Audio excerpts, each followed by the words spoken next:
And this is where I always tell people, look, follow the money. It requires effort. It requires engagement, true engagement. You got to say yes. Some way, somehow, say yes. That's where the innovation comes. We cannot be complacent. Let's talk a little bit about your background, kind of how you got started, and then let's dive into some really good questions, because I want to get going on that. You're doing some really neat things right now that I think people want to hear about. So I started out in the car business. Started off as an Oldsmobile lot porter. Yeah. With a lot of gentlemen that still work for and ladies. That I started off that too. Really? Oh yeah. In my college days, that's what I was. So you're up north, so you're locking cars in the snow and the slush, yeah. and after washing them, your socks are soaking wet. Yep. And I'll never forget that, and I don't ever let anybody treat the people that do that work. Down here, yours still get wet just from the sweat, I would imagine, in the heat in the summer. It's brutal, brutal. I mean, you have the Everglades about a mile that way. Yeah. So God bless these guys. It's air conditioned, but it's still not. It's not enough. Yeah.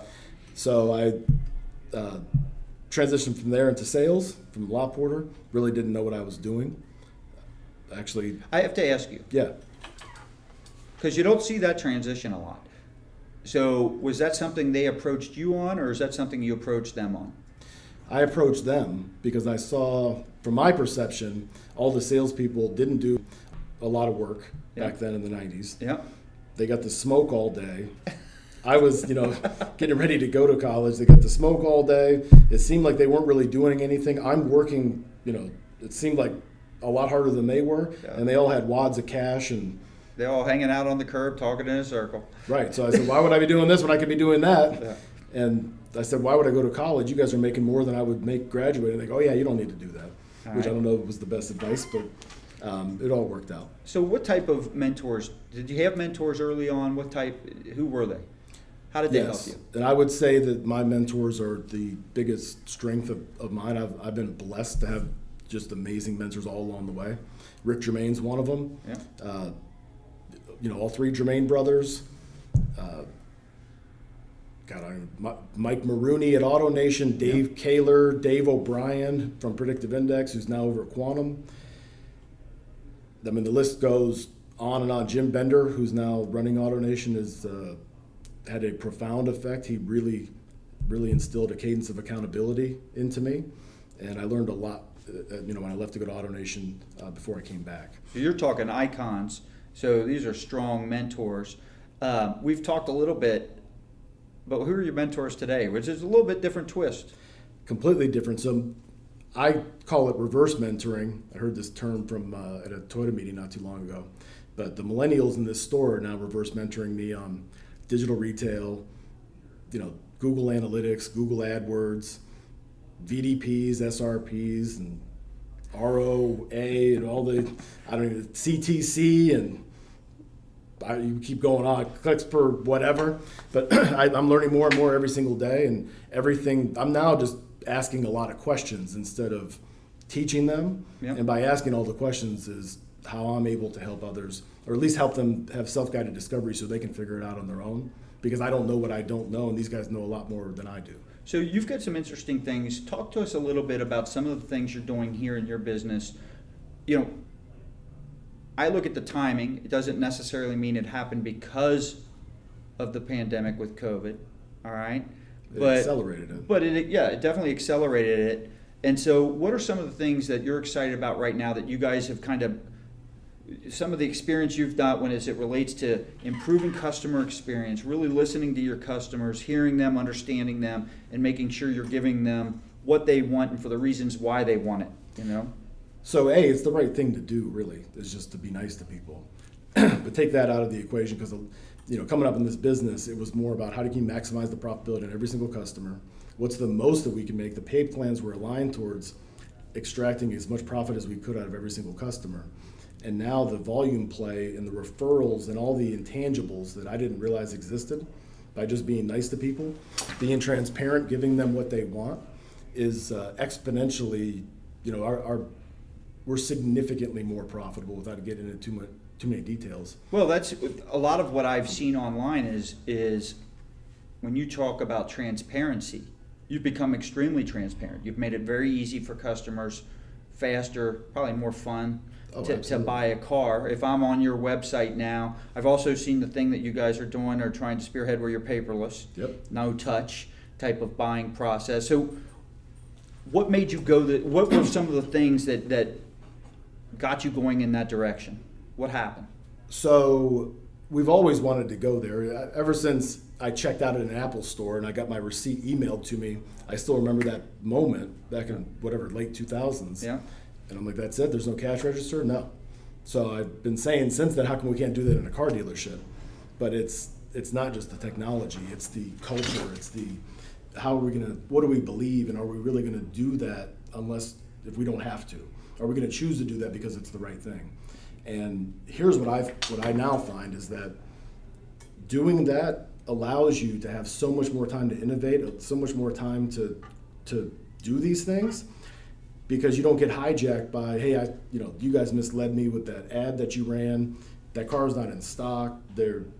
All the transparency issues that they're expecting the ball to drop, but it creates a whole new set of challenges. So now they come in, and if it's not simple, fast, and easy, they let us know immediately. They let us know on social media. They let us know everywhere, because it's pulling from a lot larger radius, and people are driving past other Toyota dealerships to come down here, and I hear it frequently. Just the ones, if it doesn't go perfectly, that they drove here from an hour away because they saw everything about simple, fast, easy, and they passed other dealerships in order to do it. Didn't even shop, didn't negotiate with us. They said, we just saw Germain Express pricing, we clicked on it, but you didn't deliver on your brand promise. And it happens. I mean, it's human, and It's all new, but the customers significantly prefer it. And CarMax has been kind of cherry picking those type of customers from us for a long time. Yep. There's a reason. I think it was in 2015 they were. I think Automotive News crowned them the used car king of the industry. Yeah, and the most profitable. That's correct.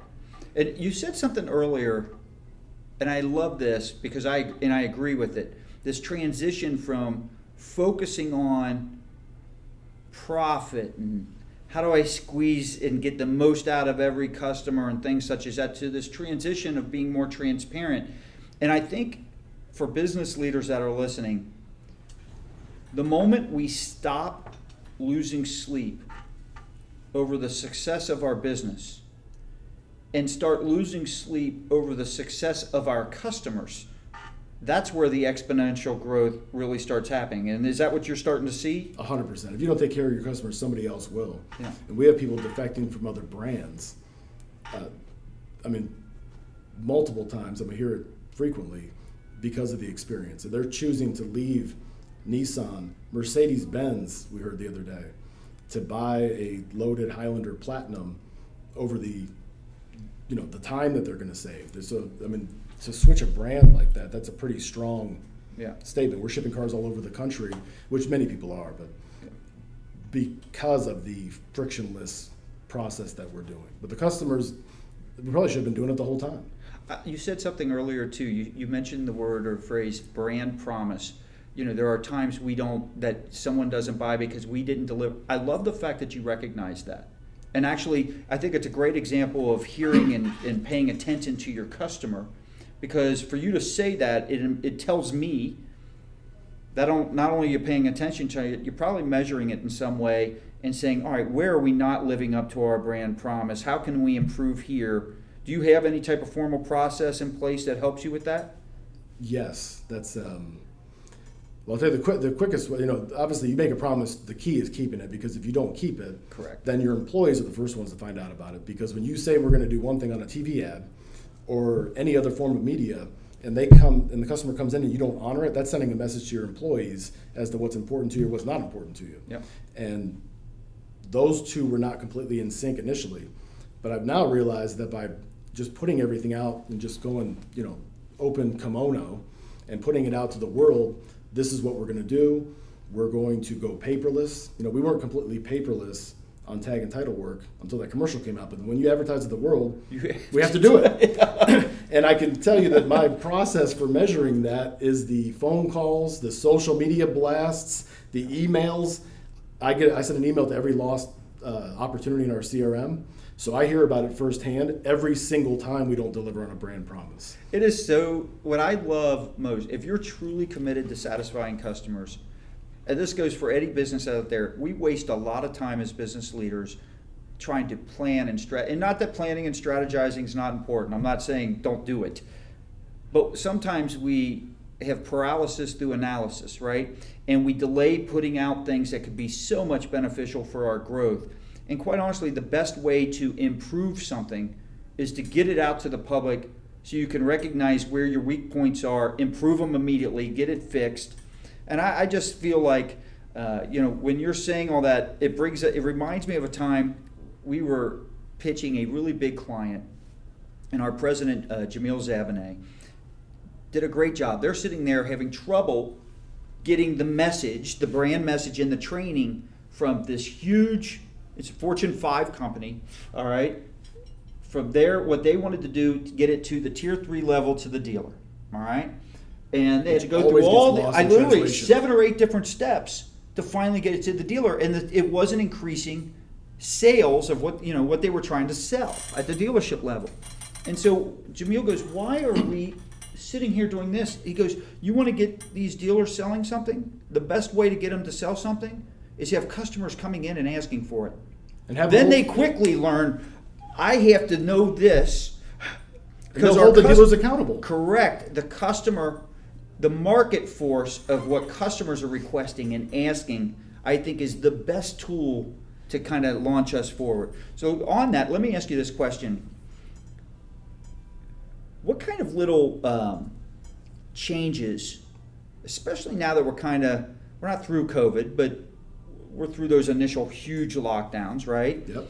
Where everybody, you said earlier, kind of sped things up for certain things. What kind of changes are you seeing in terms of the customer expectation?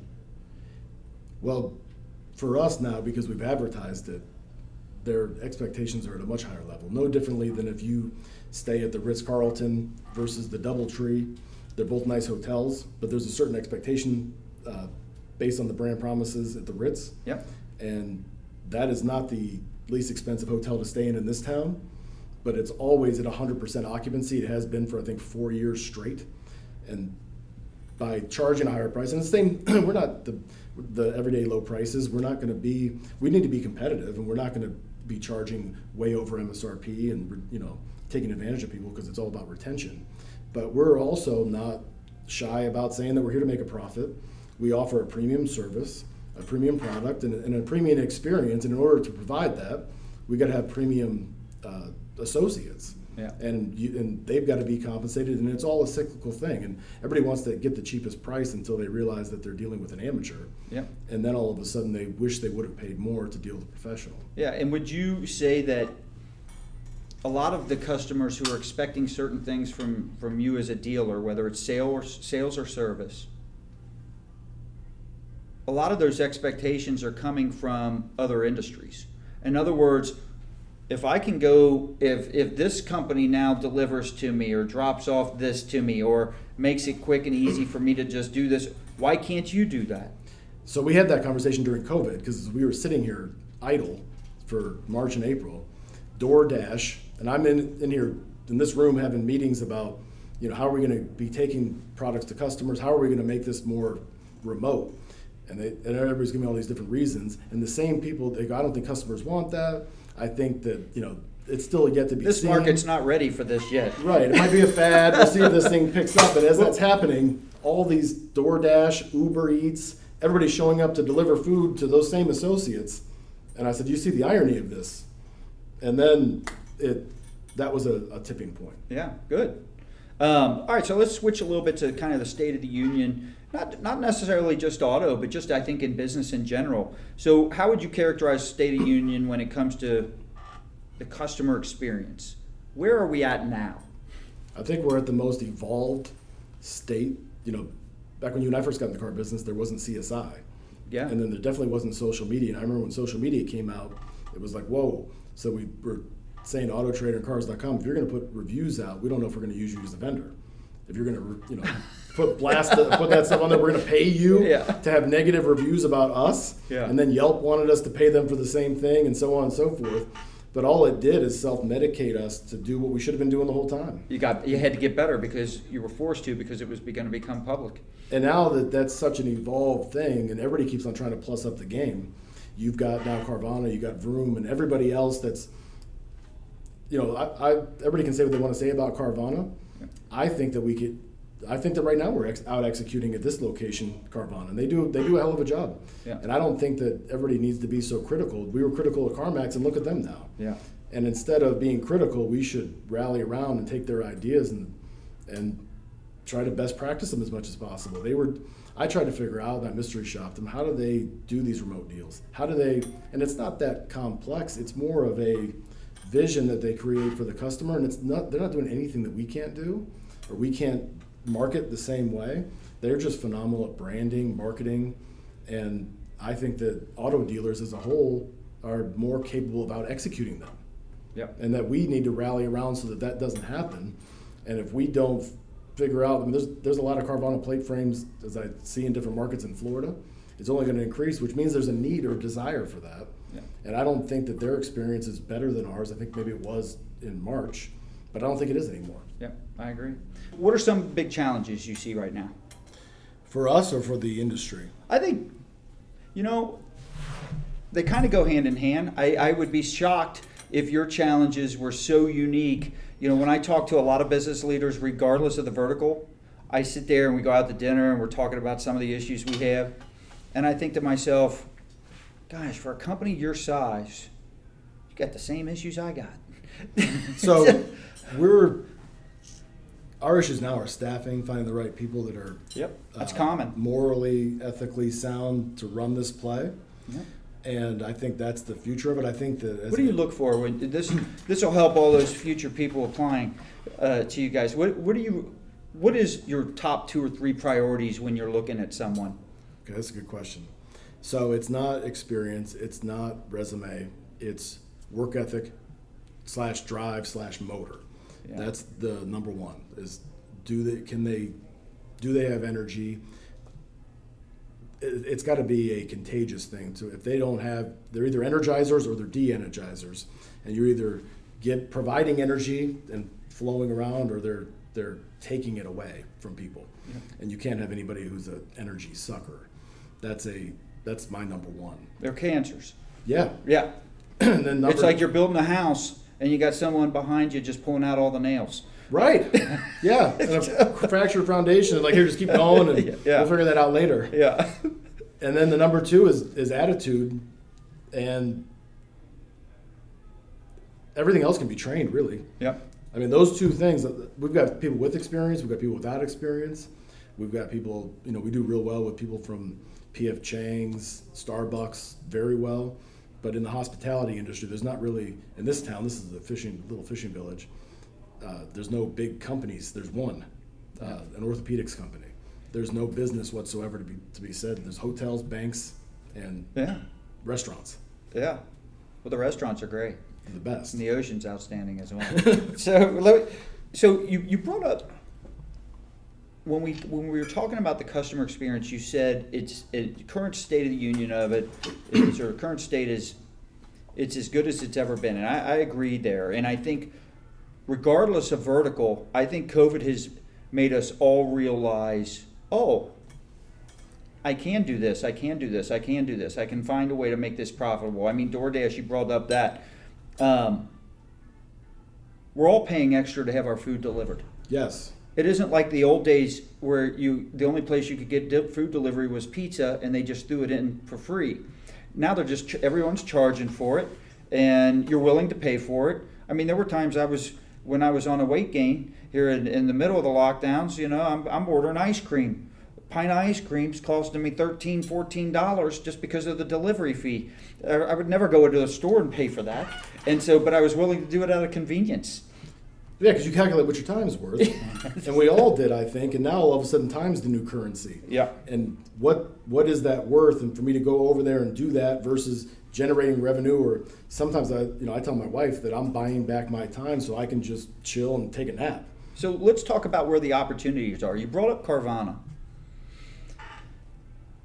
In my opinion, and I don't know if you'll agree or not, I think COVID was not a good thing for Carvana. I think short term it was, because clearly people want to buy online. They had to buy online, right? Or they're trying to social distance and you're getting it delivered. But it woke up a sleeping giant in all the dealers. And so as more dealers start going to that way of doing business, I would think that has a serious, that I see that as an opportunity for dealers, right? So, but as dealers moving forward, what are the opportunities moving forward from a customer experience that still aren't there yet, that are out there on the horizon? So we agree, and there's a lot of restaurants in this town that didn't get on board with DoorDash and Uber Eats because they wanted to see and wait this deal out. And if you don't have that as a channel, and it's kind of like internet equity sales, showroom sales. It's not like the showroom doors just got Katie barred and you can't come in anymore. Right. And nobody was calling on the phone. But it's more multifaceted. And if you cut off one of those revenue streams, I mean, why would you? Yeah. It's incremental business, and unless it's low margin and it's not worth it, but you better find it somewhere else. Yeah. And these restaurants that aren't participating in that are losing a huge channel of, they're cutting off a whole cross section of buyers. Yeah. Or grocery stores that don't include the Instacart stuff. I mean, but you brought up another thing about pizza places, and I remember, as a kid growing up ordering different pizzas, and there was a 30-minute guarantee, so I would wait until the busiest time when I was in high school. And I'm like, there's no way they're going to... This is an old play. A lot of people right? did this. So with the traffic, there's no way they could get it here in 30 minutes. Yeah. So I would sit there and just play the odds on it. But Domino's the pizza tracker came out of that when they reinvented themselves, and people didn't want a 30-minute guarantee. They just wanted to be kept informed and be in the loop. Right. It was not a huge rush. Yep. And I think that digital retail is a lot like that, or retailing in general, because digital retail is a misnomer. But when we look back, everybody thinks this 1 hour delivery, and that's great. But we have very few customers that want a 1 hour delivery. They just want to know what's up, and they don't want to sit here for 3 hours. They want to be able to do the credit app at home, or part of their appraisal at home, or all these different combinations of the transaction. And I think that one of the biggest misconceptions with what's going on right now by most dealers is everybody goes, so should we be digitally retailing all the cars, or what's the best way? And there is no best one way in my mind. There's like 64 different combinations that we've identified.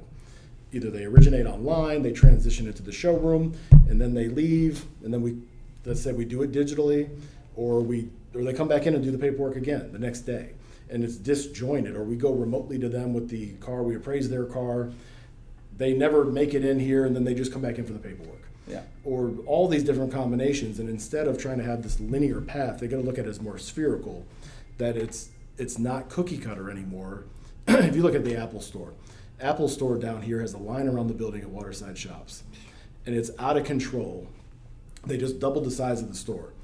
But that's not the only way you can buy an Apple product. You can buy it online, pick it up in the store. There's an express thing, or you can just walk in. You just have to wait in a longer line, and it's not going to be as quick. Or you can buy it and have it shipped directly. But Apple doesn't care how you get the product. Yeah. They just care that you get the product. Right. And they'll get you the product however you want to get the product. Yeah. And I think that that's the model for the car business, and we better figure that out because Apple's getting in the automobile business. Yeah. Regardless of all the rumors they're saying they're not, I think we all know what's happening. So that brings up a nice little thing. We had I threw out a question on social media this morning, heading into this interview. What other questions did some people want to ask? And there was a good one out there. Have you seen, as you've moved towards this new direction, and really, you're really, whether it's your process or your marketing, being more one-to-one with the customer. You're being where they are. If they want to be here, that's where you want to be. If they want to do it this way, you're doing it that way. Have you seen customers? I want to make sure I word this right. Have you seen customers negotiate less or not at all due to the experience that you're offering? Yes, and I'm skeptical of that, even though there's been some customers that have said it, and I'm just a skeptic on many levels. Yeah. Conspiracy theorists, whatever you want to call it. So I've actually spoken to some of these customers just to verify what they're saying, that they weren't coached into it, or but no, there's multiple customers that I've spoken with that wanted to just buy it. Well, we had one customer that tried to buy the whole car online, and that exposed a lot of pressure points in our process. Once again, let the customer the customers are the best source of where we can improve. And I didn't realize data. that anybody would go that far at that point.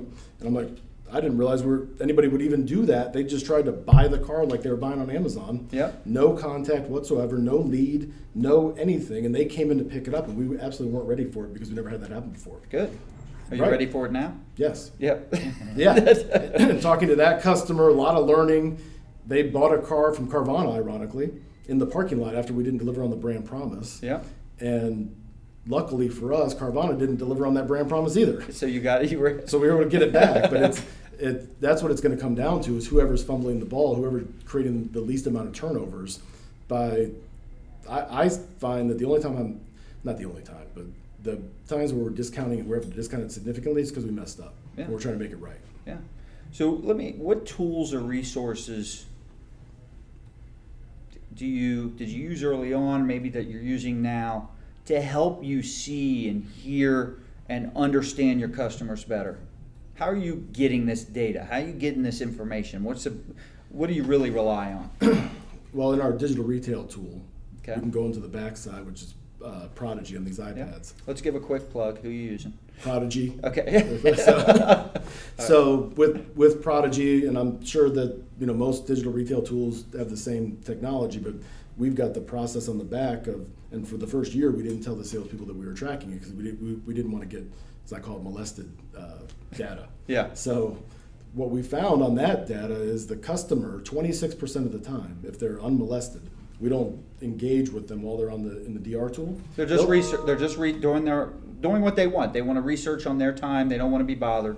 They'll set an appointment on their own 26% of the time, and not all of our salespeople Without anybody reaching out. with nothing, Okay. which is better Yep. than maybe a quarter of the staff is able to set an appointment Yep. by just hands off, leaving them alone. But the problem is many managers, salespeople, dealers can't not tinker with that and leave the customer alone. But what if I got it to them quicker? Maybe I could get the appointment faster. Or can we make that 26 turn to 35? Right, exactly. So by putting more gas on it versus just letting it play out organically and letting the customer decide the way they want to buy, and then we adapt to them. Because the way we were brought up in the car business, no, you got to do the meet and greet first, and then the trade. We don't do or whatever order it's in. I'm not going to get you numbers. You're not going to get a pencil unless you have the car in the car in the system and the vehicle selected. And if it's not done in that order, it's not happening. Well, it doesn't work like that online. And if somebody submits an internet lead, we'll send them out a price payment and all that stuff, but we won't do it in any other situation. And there was a transition when we had to start doing that, right? Or on phone ups or all the different things that go along with it. But every time that we give more control, I think we gain more control, as long as we're the ones that are creating the narrative instead of not pretending it's not happening and putting your head in the sand. And it just causes them not to log the deals in the system. And once you start getting real data, it's different than what I thought it was. We've got less people filling out credit apps than I would have thought. We've got more people filling out appraisals. Now, it wasn't that way when we had a trade estimator. It was not very strong. And just so for the people who are listening, it doesn't matter what vertical you're in. You're talking about different tools, but all of these tools are designed to give information to customers quicker and easier online. And no matter what industry you're in, you can find ways to be more transparent, get them the information. They're searching you for this reason. And enable them to do it on their own. I use the analogy all the time. If I go to a nightclub and there's a bathroom attendant, a restroom attendant, it's a step that I don't need in the process. I can wash my own hands and I can grab a paper towel on my own. I don't need that person to help me along with that step. I'm a adult, grown man, and I can do that without his help. I don't need that invasive part of the process that's generating a little bit more profit when it's affecting the experience. That's the kind of stuff that has to go. Yeah. Where do you think, with business leaders that are out there, where should they focus if they really want to succeed in improving their customer experience? Having more empathy, it really comes down to just being more empathetic to your customer, caring about them, right? Where should they focus their efforts if they want to succeed at this?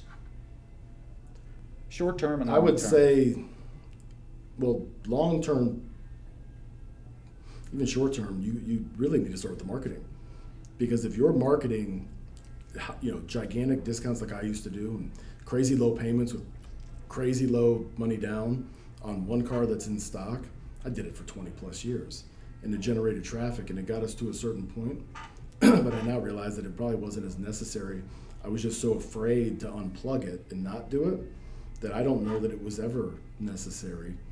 But I couldn't do that because I didn't have the culture. The culture that was always there was contradictory to the marketing strategy. So you don't want to unplug the marketing strategy because then the staff is going to go, well, what are we doing now? No, I'm about gross. So how has your marketing changed? We stopped advertising price. We stopped advertising payment. Yeah.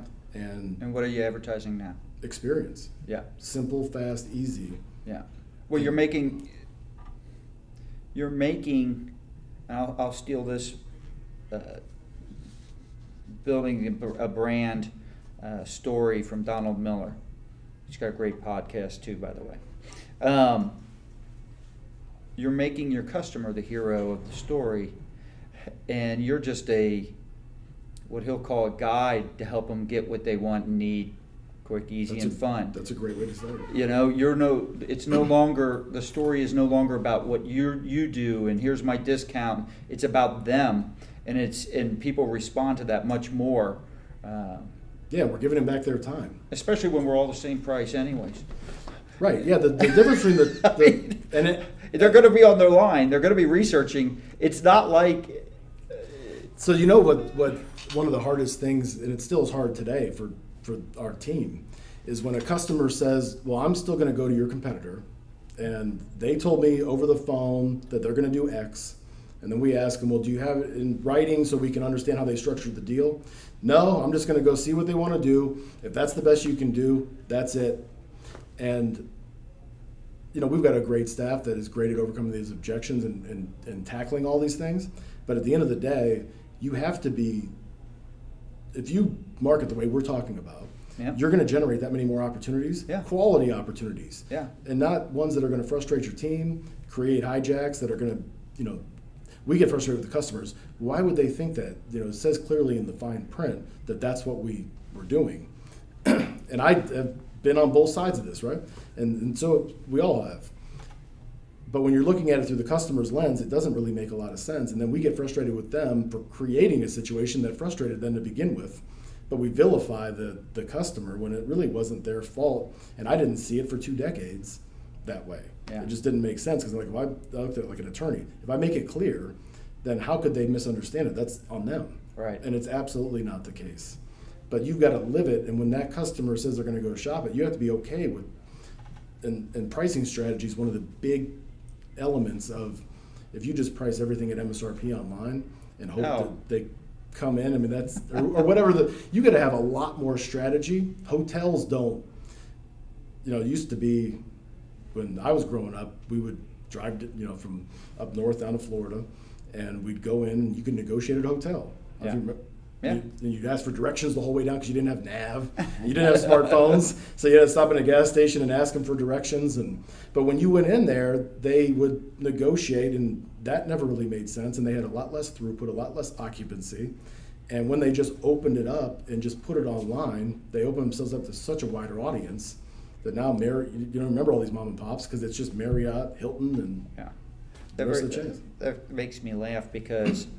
When you said no, you know GPS and stuff like that. So early on, when we started J&L, we used to prepare our clients with how to prepare for these sale events, and I wanted like a roadmap, right? So you got Road Atlas, and so we called it a Sales Atlas. And literally, this just changed a couple of years ago. It took a younger person in the company to say,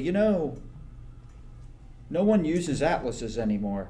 it's like, we might want to change that name. I've got an atlas in one of the drawers over here that I bought. Yeah. Oh, it was from 2009, 7-Eleven. Talking about keeping your inventory fresh. It was still on the shelf there. I just don't. It just made me think of that. All right, so I'm going to shift gears here. I think a lot of businesses eventually fail or falter because they get complacent for a lot of different reasons. It could be nothing more than the leadership just gets a little fat. They've had success for so long, they get a little lazy. They get comfortable. This is the way business has always done it. They refuse to see the change. They refuse to pay attention to the data. Who knows what the reason is, right? I want you to imagine you're starting a new dealership. You're building it literally right across the street here, all right? And you're building that to compete with the current one you're in, all right? So I've got a couple questions for you. What are you doing now at your current business that you would stop doing in the new one? So I would say we would streamline the sales to F&I handoff and focus more on that. That's one thing that we haven't gotten to, but I would also stop, and this is on my list for 2020. Business leaders hate answering these questions because they're so worried a competitor might hear it. Because So digitizing this, getting rid of paper in service, not just in sales. Yeah. And that's the next frontier, and that's a monster opportunity. I'm currently digitizing the loaner car, rental car process, because we're going to scale that up, with Hertz and Enterprise not being as strong as they once were. It's a huge market grab for us, and we keep adding more units to our fleet, and it keeps on getting bigger and bigger. But that's another place online that the whole auto industry is weak. You get online on one of those websites versus our website, it's not even a comparison. Yeah. Online self services of sales, scheduling for everything service related, self checkout, credit cards on file. We're going to have keypads on the windshield so that the customers can pick up rental cars after hours, because we currently don't offer that. That's great. And all of that. Grant that we do in Cardone sales. said a great thing to me when we interviewed him. He goes, you go to these car dealers, he goes, they build these beautiful museums. They pay for the most expensive real estate in the city, because you have to have the right location. Then they spend all this money lighting up the lot and looking at, and he goes, and then they go dark for 12 hours a day. He goes, they're sitting there paying for all that to do nothing 12 hours a day. So what you're doing is you're tackling a little bit that on the rental car side. Obviously what you're doing on the digital retailing side is tackling that, because people are able to shop and now keep moving forward through the funnel, whether you're open or not. Could you imagine if you had a hotel, or you wanted to book at the hotel you're staying at here in town, and you went in, you put your name, your address, all your credit card information in, and it said somebody will be in touch with you shortly? Yeah. Well, I was actually on the Google My Business for the hotel I'm staying in down here this morning, because I wanted to know the gym hours. And all it said for hours was 24 hours a day, which I loved. So, yeah. Yeah, tell you what you can do versus. Yeah. Yeah, you're making me realizing that if you don't have a separate Google My Business for service, Now sales, listen, parts. I'll give you these questions because a lot of business leaders, when we ask them, they're like, hey, can I get some of these? These are great questions you could use in your executive team meetings. Absolutely. So here's my next one. That's a good answer. What are you not doing? All right, not doing now that you would start doing in your new company? Well, you already said the paperwork. We would add another dimension to our quick service team. I think you actually answered this one with the service one. I'm going to go back into the first one because I think you miss. What are you doing now that you would not do in the new one?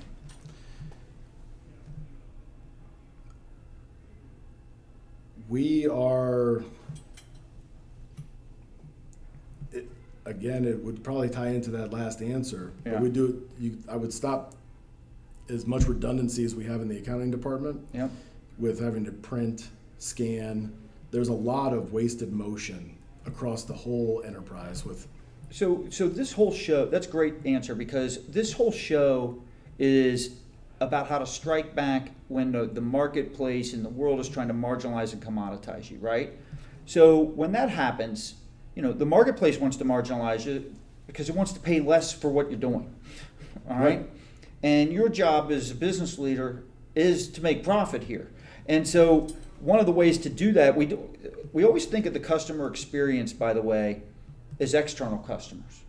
we have internal customers and we have internal processes that the more efficient and the more productive we are, improves our productivity.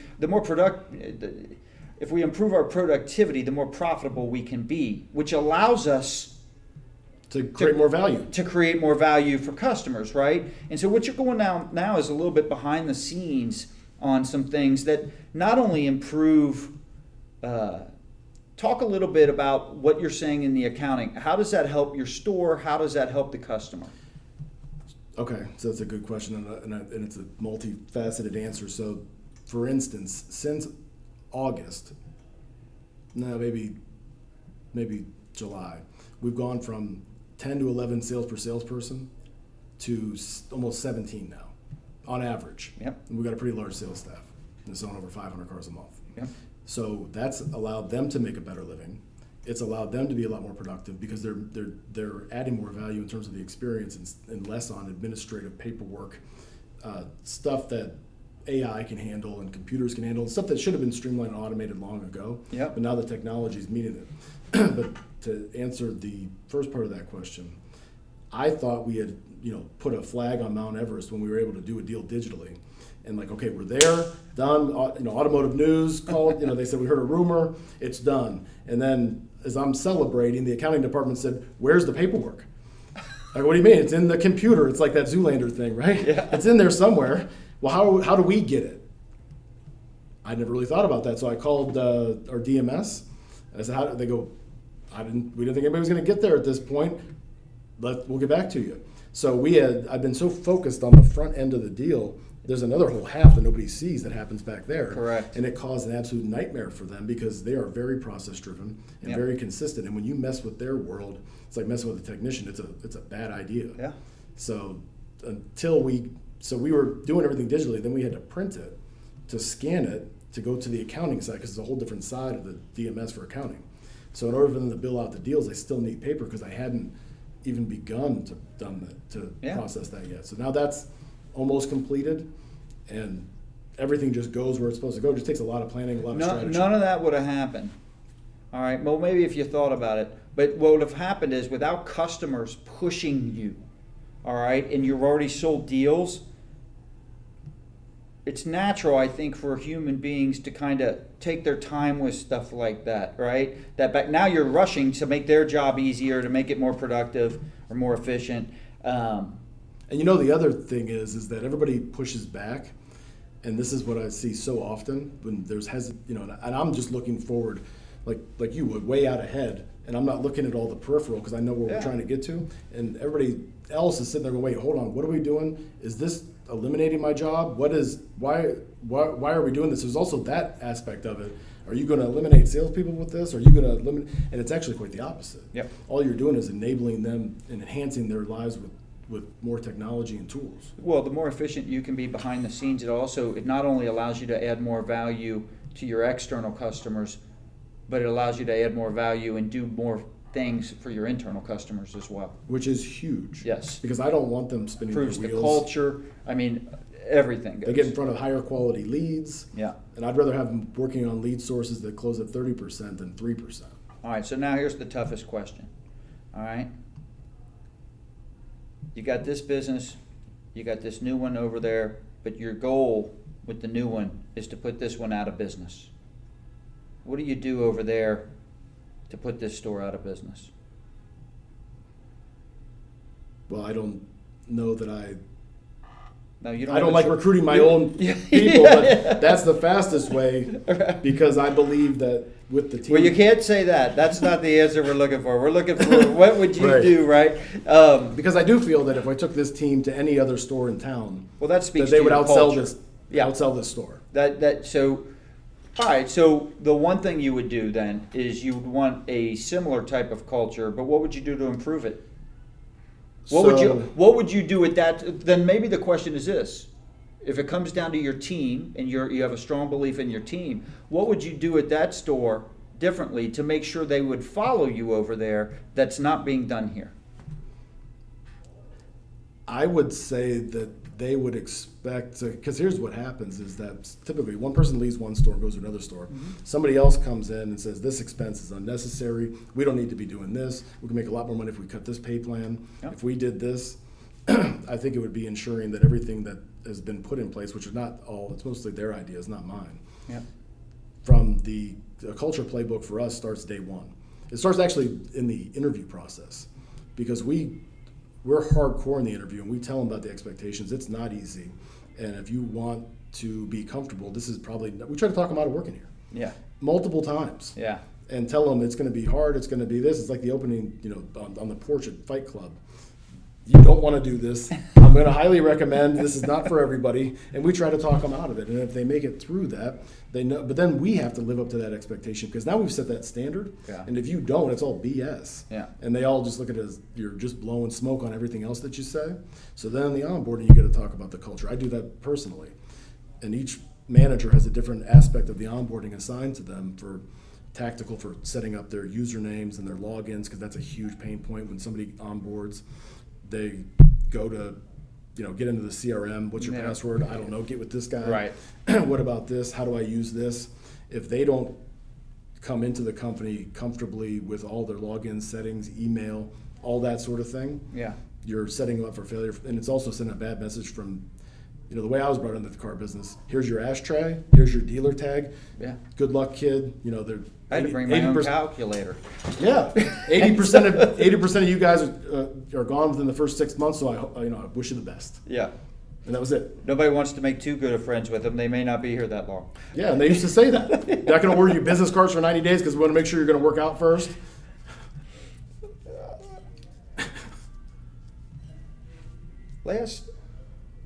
Almost last question.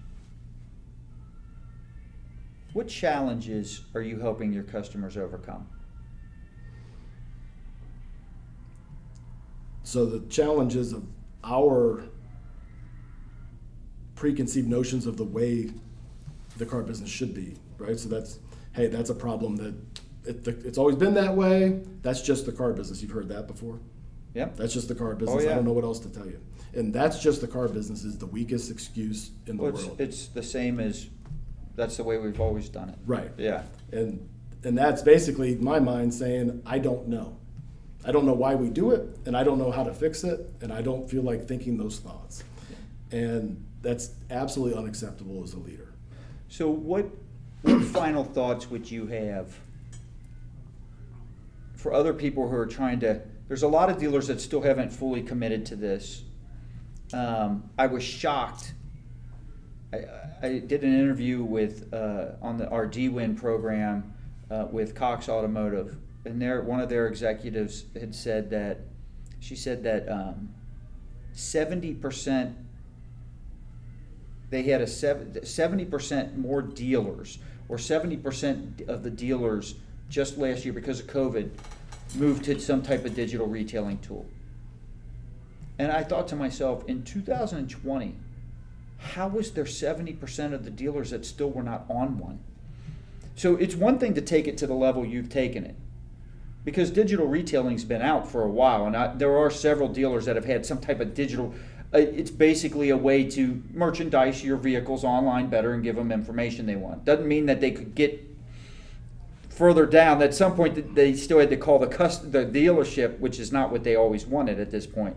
To your, so I'll say, well, how do you motivate people to get to where you're at? So, not everybody's going to agree with what I'm about to say, and there's a lot of people that'll probably strongly disagree with me, but that's all right. We like that on here. Digital retail is not a lead generation tool.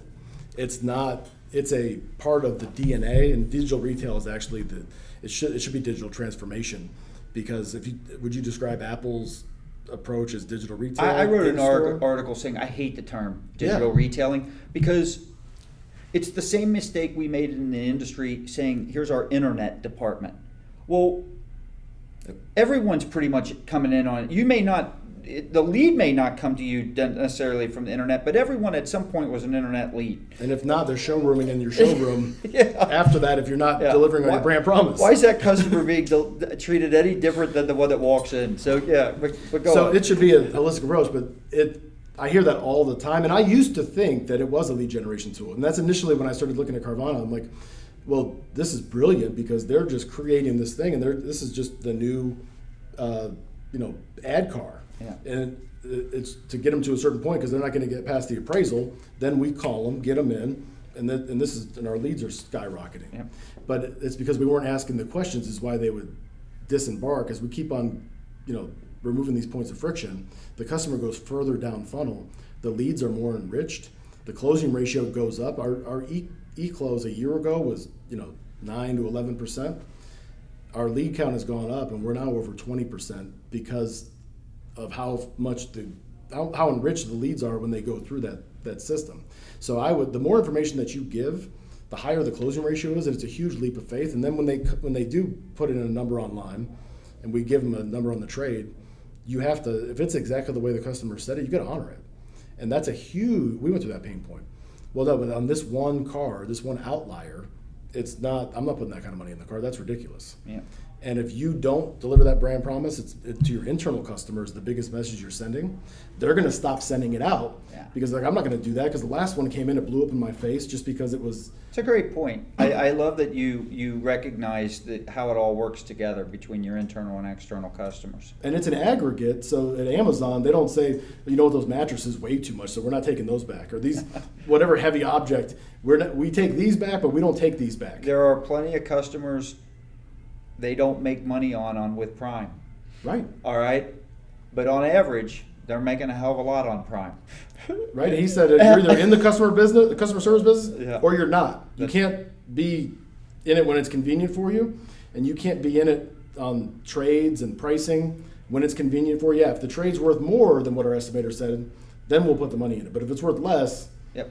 it averages out. We lose money on some deals, Yes. legit, for those in the car business, and we make money on a lot more. But in the end, really on the front end gross anymore, It's between here and here. You might be losing money on the gross part of that specific part, but when you factor in, like you said, the referrals and the potential profit that can come in F&I and the total gross, that's very rare. So you're able to, once you buy into that mindset and move forward with it, I think. So what was it for you that clicked where you just said, all right, we're doing this? It was COVID because I said, if we're ever going to do this, we've got a bunch of downtime. So we started working around the clock. Yeah.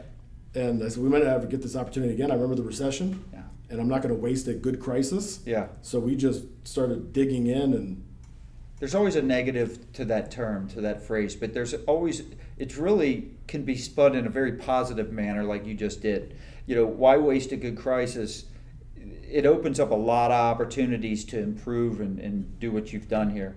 And really work on the business because sometimes you're so busy or sawing that you can't stop for a second and sharpen the blade. Yeah. So when you get that opportunity, you got to grab it. Or just ask other people. I was on the phone with JM&A, every business partner that we have. That's who we use as well at my stores. Right? Yep. Yeah, and they're great partners and they're plugged in. And I was, talking to Brent from your office. And just picking the brains of everybody in the business. What are you seeing? What's going on? What's working? What's not? And like almost around the clock, there was a small group that were communicating like crazy. Yeah. Because nobody was working and everything was shutting down. Yeah. But I had skeleton crews and everything. Well, I want to thank the man, Brian Kramer, for an outstanding interview. I also want to thank the MCC Nation for tuning in, listening to us. So I want you guys, if you want to see a lot of what we talked about, or if you're in the market to buy or lease a car, or if you're in the Naples because you're shipping everywhere, fishing village, yes, you're shipping everywhere. You can go to Germain Toyota of Naples.com. All right. Also, if you want to check out this episode and you want to eventually watch it, you can see our YouTube channels. You can go to move.crush.count.com. But also, you're on Clubhouse. I'm on Clubhouse under Brian Kramer. Very with easy. A K. Yep, at Brian Kramer. You'll find him there on Clubhouse. I am on Clubhouse as well. You can follow me there. It's Scott. I put in my middle initial T. So Scott T. Joseph. So, all right, follow us on there, and we'll see you next time.